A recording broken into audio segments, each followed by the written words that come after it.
আসসালামু আলাইকুম, কেমন আছেন সবাই? আশা করি সবাই ভালো আছেন। রাতের খাবারের জন্য প্রস্তুতি নেওয়া হচ্ছে। এগুলো হচ্ছে আমার চিকেন মাথা, আমার বিল্লুদের জন্য।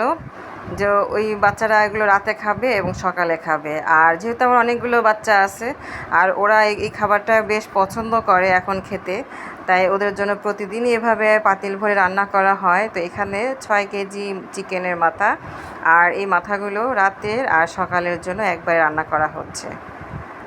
এগুলো আমি ভালো করে ধুয়ে পরিষ্কার করে তারপর এগুলো সেদ্ধ করে দেই।